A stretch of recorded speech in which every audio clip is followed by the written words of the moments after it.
Salam damai sejahtera buat kita semua, buat semua keluargaku, saudaraku, di mana saja berada pada pagi hari ini.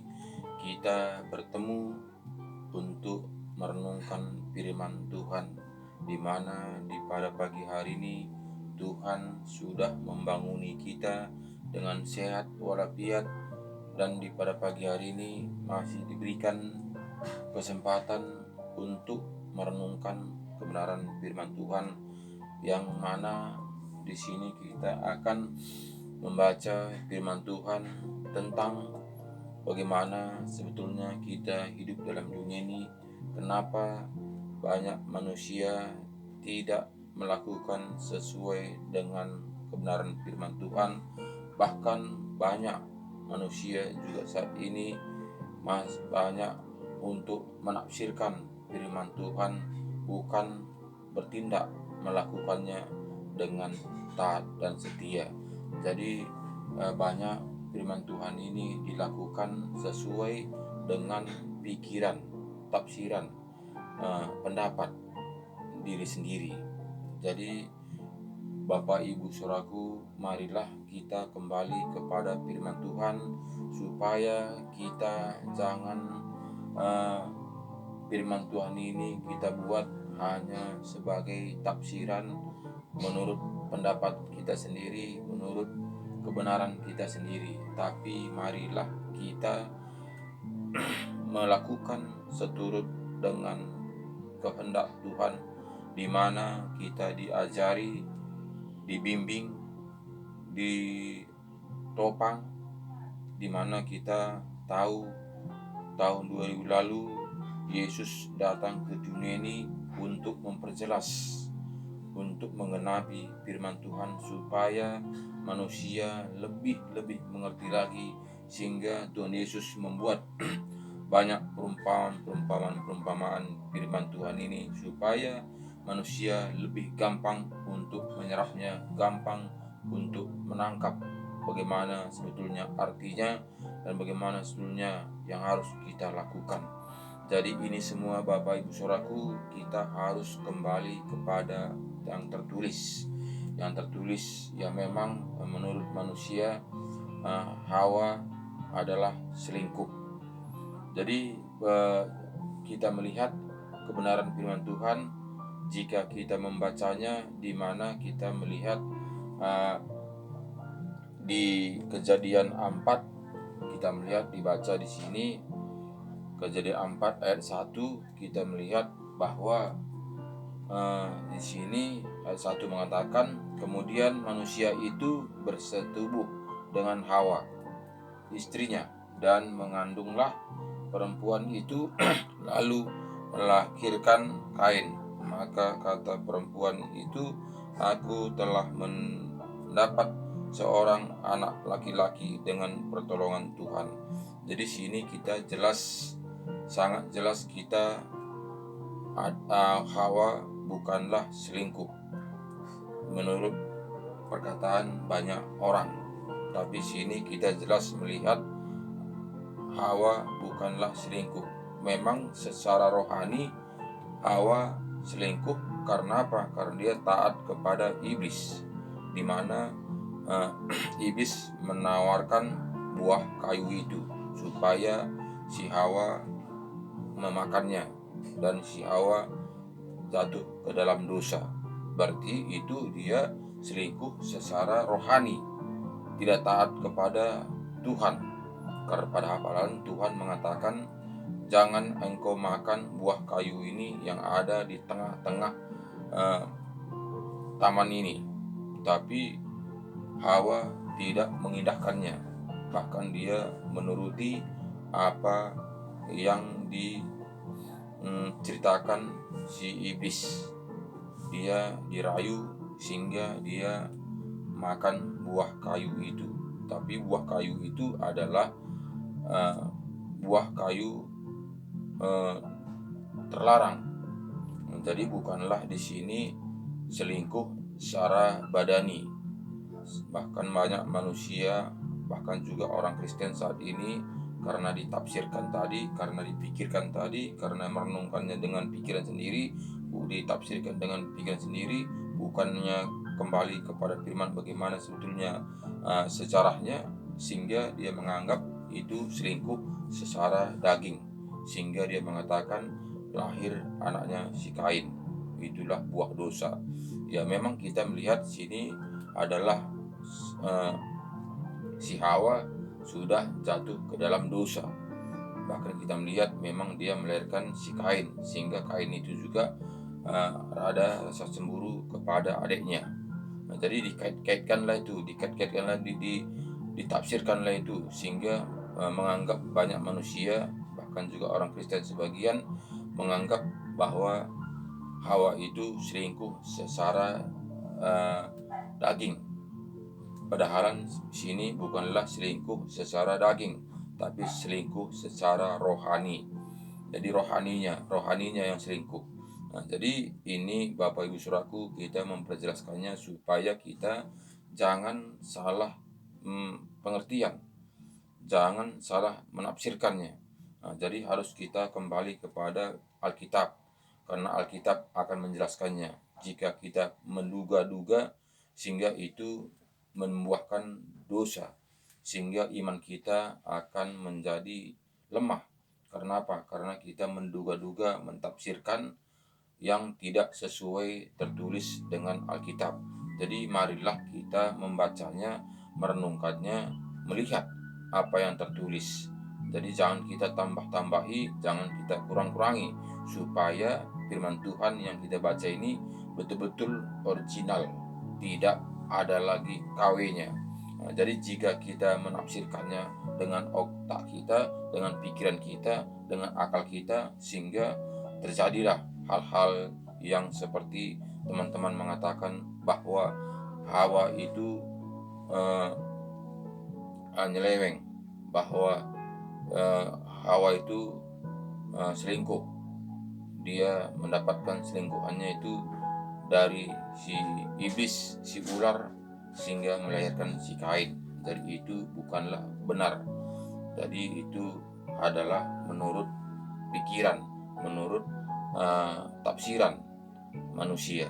Jadi Bapak Ibu Saudaraku, jelas di sini katakan tadi bahwa kita melihat di ayat 4 ini, Kejadian 4 ini ayat 1 ini, kemudian manusia itu bersetubuh dengan Hawa, istrinya, berarti Adam dan Hawa, dan mengandunglah perempuan itu, lalu melahirkan Kain. Maka kata perempuan itu, aku telah mendapat seorang anak laki-laki dengan pertolongan Tuhan. Jadi jelas ini adalah kita melihat bahwa Adam dan Hawa, bukan yang lain-lain.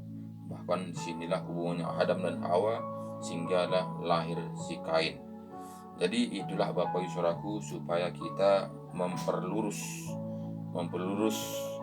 tafsiran ini, supaya jangan kita menambahi, tapi kita seturut dengan Alkitab. Jadi kita melihat, bahkan juga orang dunia mengatakan iblis itu kok bisa menggoda Adam dan Hawa? Apakah iblis itu tidak diciptaan Tuhan? Kalau memang Tuhan menyayangi manusia, kenapa dibuat ada iblis itu menggoda manusia? Nah, jadi itu kan berpikir dengan logika. Itu berpikir kita dengan otak kita. Kita memikirkannya, kenapa? Kalau memang Tuhan itu menyayangi manusia, kenapa dibuat ada iblis menggoda si Hawa? Nah, jadi itu kan kadang-kadang kita pertanyaan itu tidaklah dalam firman. Karena apa? Karena itu pertanyaan itu adalah secara daging.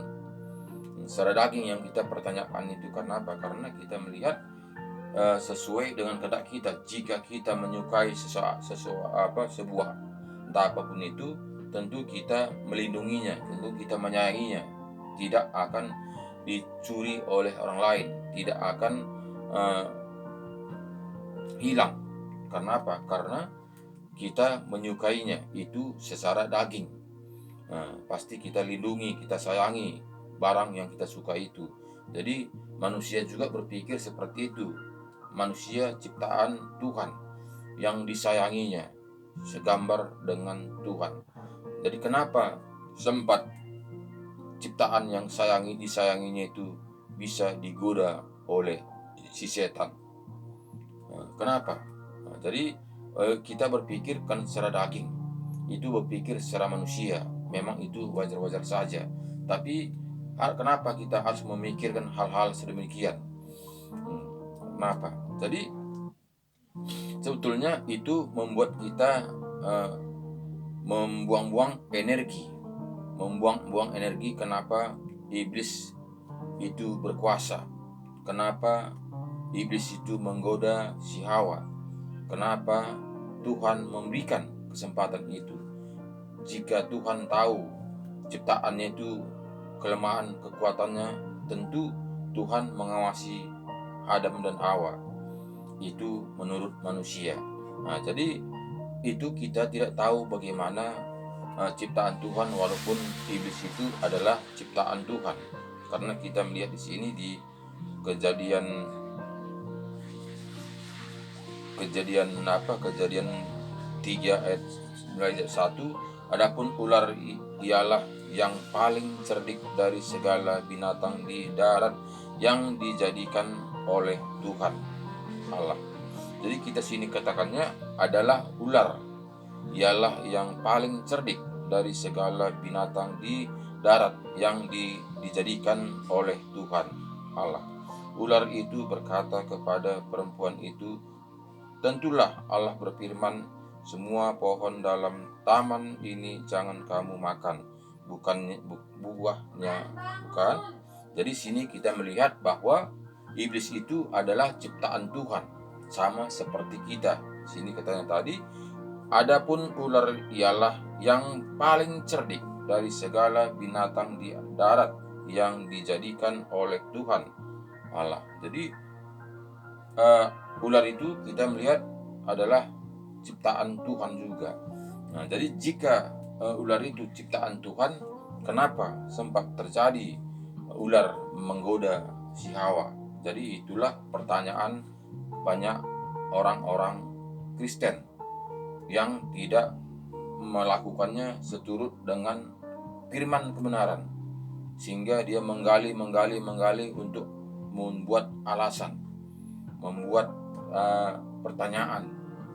Bukannya kita ini menaatinya, menekuninya dengan taat dan setia. Jadi dia membuat pertanyaan, alasan untuk melemahkan sesama orang-orang Kristen. Nah, jadi ini sebetulnya kita tidak tahu rahasia Tuhan. Kita tidak tahu bagaimana rahasia Tuhan yang diciptakannya, bagaimana menurut Tuhan. Nah, jadi sebetulnya kita ini menjadi anak-anak Tuhan, kita harus melakukannya apa diajarkannya, yang harus kita ikuti. Jadi sebetulnya yang kita jalankan itu, bukan kita pertanyakan ciptaan Tuhan. Pertanyaan Tuhan, bagaimana Tuhan menciptakan, kenapa sebegini. Nah, jadi seolah kita itu mengajari Tuhan, bukannya Tuhan mengajari kita. Nah, jadi itulah karena kita pakai rasio kita pakai kepintaran kita pakai akal kita. Nah, jadi kita pakai akal kita untuk mengkoreksi firman ini. Nah, jadi jika firman ini ditulis mungkin dari dunia diciptakan semua, ya mungkin sering mengatakan bahkan bulan daun di dunia ini gak cukup untuk menulis perkataan-perkataan firman Tuhan ini untuk kita renungkan. Jadi kita tahu firman Tuhan ini adalah yang harus kita lakukan, yang penting-penting yang kita lakukan. Jadi nggak semuanya setiap saat, setiap detik ditulis di dalam Alkitab ini.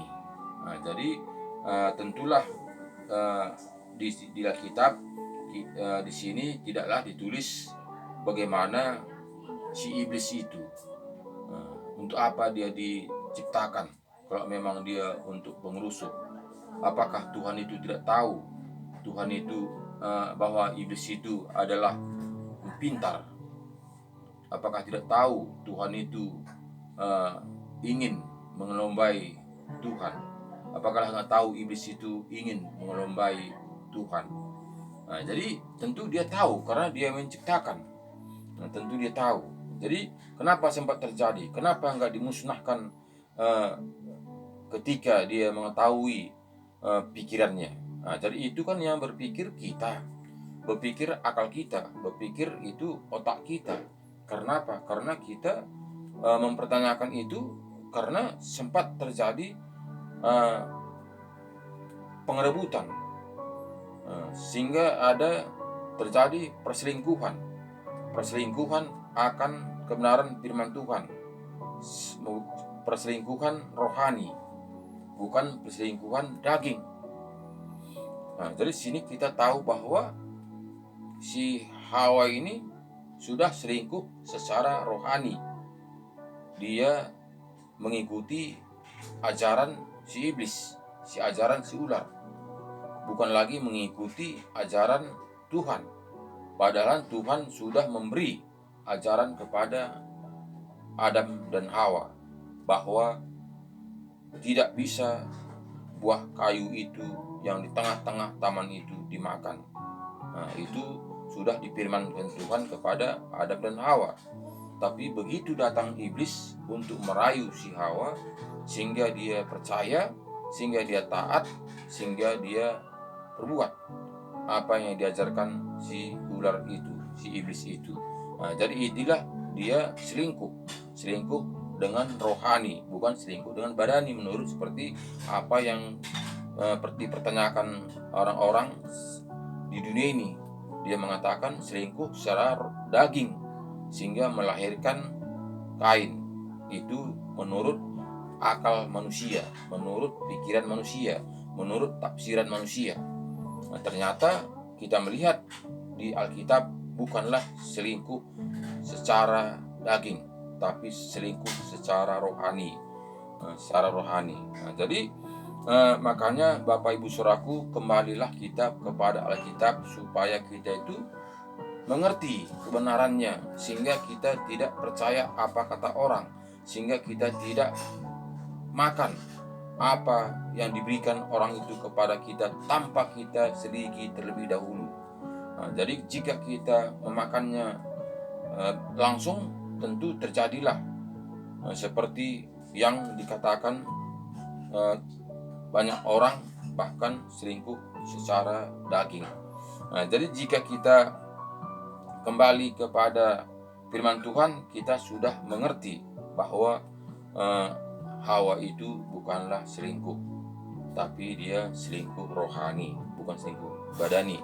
Nah, jadi cukup jelas, sehingga banyak juga mengkait-kaitkan, sehingga anaknya si Kain itu sudah jatuh ke dosa, sehingga dia membunuh adiknya, dia katakan. Karena apa? Karena iblis itu penipu, iblis itu adalah penjahat, sehingga dilahirkan itu adalah penjahat. Nah, jadi itu dikait-kaitkan sehingga si Kain itu menganggap orang penjahat, karena lahirnya dari orang-orang penjahat, berarti si iblis itu. Nah, itu dikait-kaitkan, itulah ditafsirkan, sehingga menganggap bahwa si Hawa itu selingkuh dengan daging, bukan dengan rohani. Padahal jelas di sini kita melihat bukanlah selingkuh secara daging, tapi dia selingkuh secara rohani. Jadi Bapak Ibu Saudaraku, ini semuanya harus kita luruskan supaya anak cucu kita nanti tidak menyalah pengertian, tidak salah bagaimana nenek moyang kita Adam dan Hawa, manusia diciptakan Tuhan, manusia pertama. Nah, jadi Bapak Ibu Saudaraku, di sini kita melihat bagaimana kita baca Yakobus 1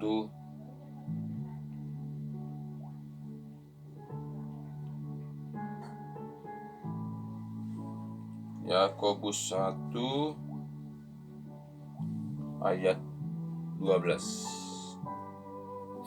ayat 12 mengatakan begini. Pengujian dan pencobaan judulnya.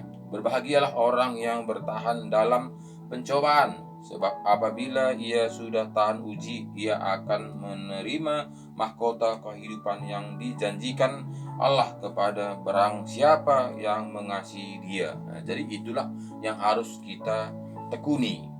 Itu Tuhan mengatakan. Nah, jadi pencobaan, tantangan, gesekan itu datang dari si iblis, bukannya dari Tuhan. Nah, jadi semuanya tantangan, pencobaan itu datang dari perbuatan kita, karena kita tidak taat kepada firman. Sama seperti Hawa tadi juga itu dia dapat pencobaan di mana dia difirmankan, bahkan dia itu melahirkan menderita. Bahkan juga si Adam juga dia mendapat tantangan akan mengerjakan pekerjaannya untuk susah payah untuk menghasilkan buah dunia ini, buah harus yang kita makan, katanya duri yang tumbuh. Jadi susah payah katanya untuk mencari nafkah. Itulah firman Tuhan sesudah Adam dan Hawa jatuh ke dalam dosa. Jadi itu karena adalah sebetulnya memang selingkuh, tapi selingkuh bukan selingkuh menurut apa yang dipikirkan manusia. Selingkuh memang selingkuh secara rohani, dia taat kepada iblis. Dia selingkuh kepada iblis, berarti bukan dengan secara daging. Supaya jelas, supaya kita itu jangan menganggap pikiran kita itu secara daging. Jadi memang dia selingkuh secara rohani, sehingga dia dijatuhkan hukuman penderitaan, dikeluarkan dari Taman Eden, sehingga susah payah dia untuk mencari nafkah. Jadi itu memang betul. Jadi kita melihat seterusnya di sini, apabila engkau dicobai, janganlah ia berkata percobaan ini datang dari Allah, sebab Allah tidak dapat dicobai oleh yang jahat, dan ia sendiri tidak mencobai siapapun. Jadi kita melihat tantangan itu, percobaan itu bukanlah dari Tuhan, karena Tuhan sangat mengasihi kita, sangat menyayangi manusia.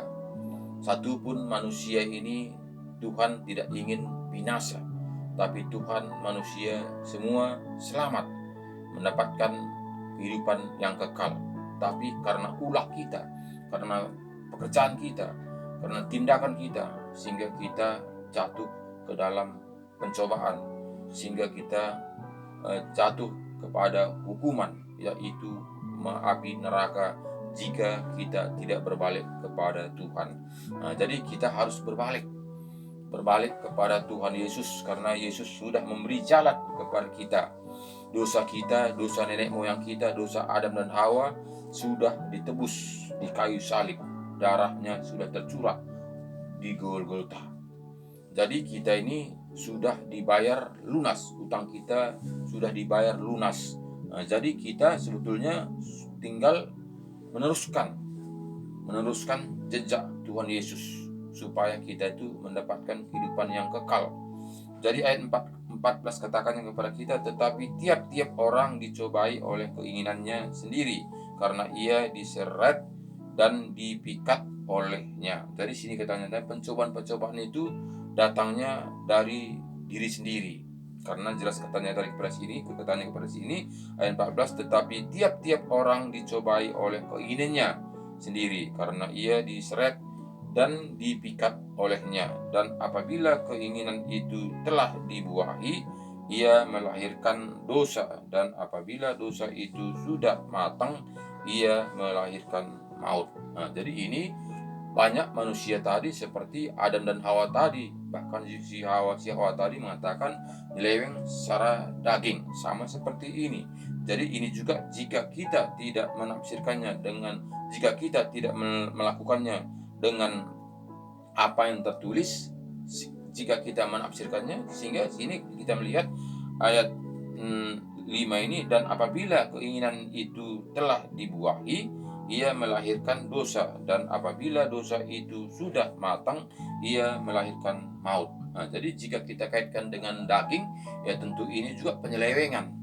Penyelewengan membuahkan, dan apabila keinginan itu telah dibuahi. Jadi jika kita berpikir secara daging, ya tentu juga penyelewengan secara daging, ia melahirkan dosa, dan apabila dosa itu sudah matang, ia melahirkan maut. Jadi ini juga kita kalau kaitkan dengan daging, ya memang sini jelas sudah melahirkan. Berarti jika sekarang daging kita pikir, ya tentu juga penyelewengan, selingkuhan. Padahal sini kita melihat ini sesuai dengan teks, itu adalah selingkuh secara rohani, bukanlah secara daging. Jadi ayat 16 mengatakan kepada kita, saudara-saudara yang kukasihi, janganlah sesat.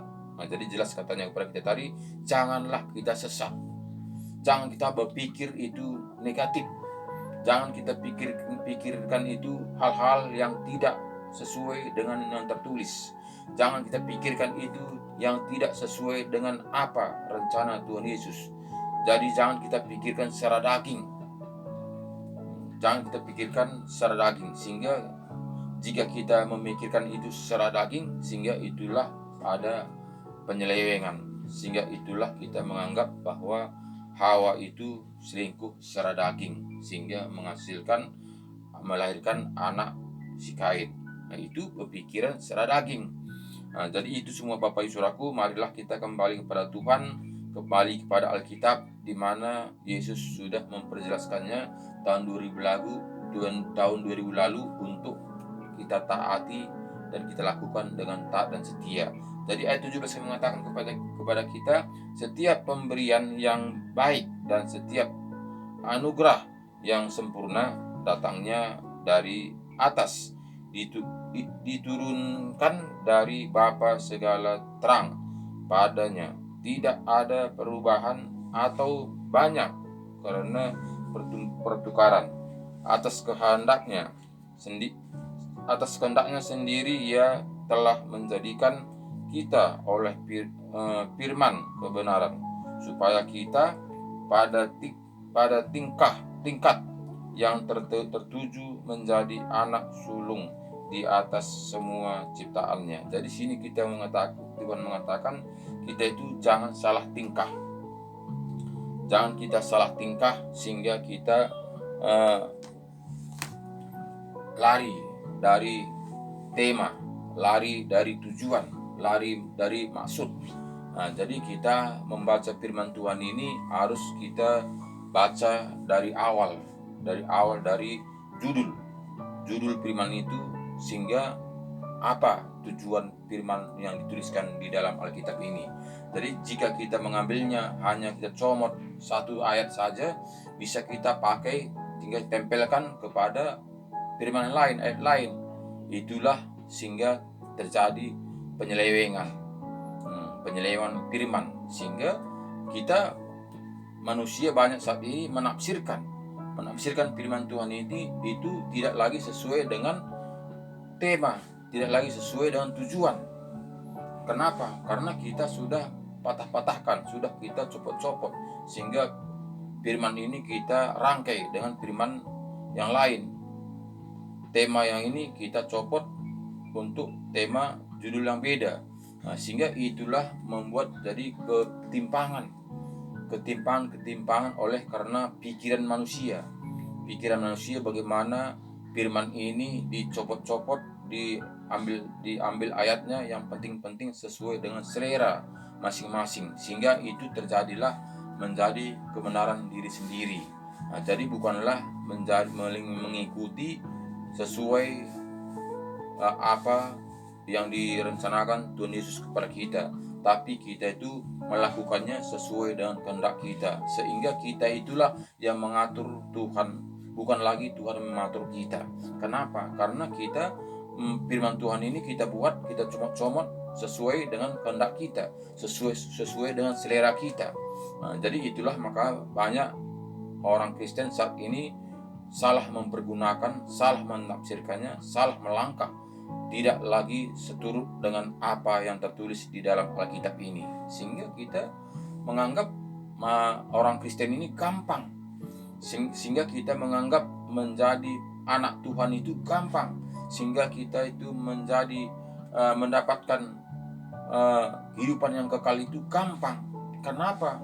Karena manusia memakai pikirannya, karena manusia memakai akalnya untuk memperbundah bagaimana supaya gampang untuk mendapatkan kehidupan yang kekal itu.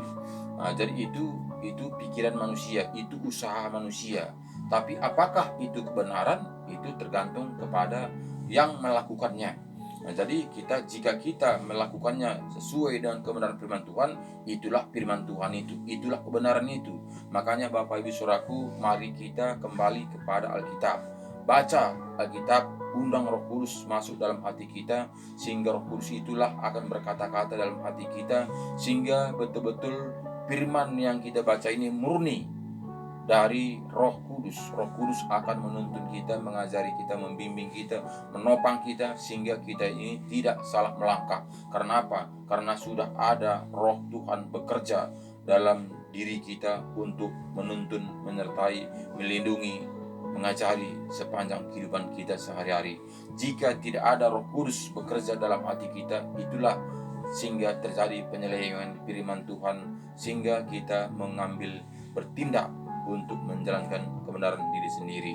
Jadi Bapak Ibu Saudaraku, dimanapun saat ini berada yang mendengarkan video ini, marilah kita kembali kepada Alkitab originalnya, supaya benar-benar kita mendapatkan seturut apa yang diajarkan Tuhan Yesus kepada kita, sehingga kita bisa mendapatkan mahkota kerajaan surga yang dijanjikan Tuhan Yesus kepada kita. Akulah jalan, satu pun tidak sampai kepada Bapa jika tidak melalui aku. Itu kata Yesus, di mana tertulis di Yohanes 14 ayat 6. Jadi itulah Bapak Saudaraku, renungan di pada pagi hari ini.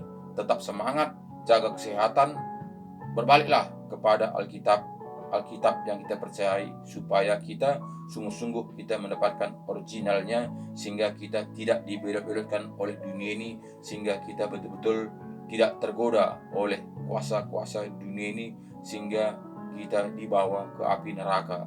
Tapi kita berbalik kepada firman Tuhan, kita lakukan seturut dengan ajaran Tuhan Yesus, kita akan mendapatkan kehidupan yang kekal yang dijanjikan kepada kita. Terima kasih banyak. Tuhan Yesus memberkati kita semua. Shalom.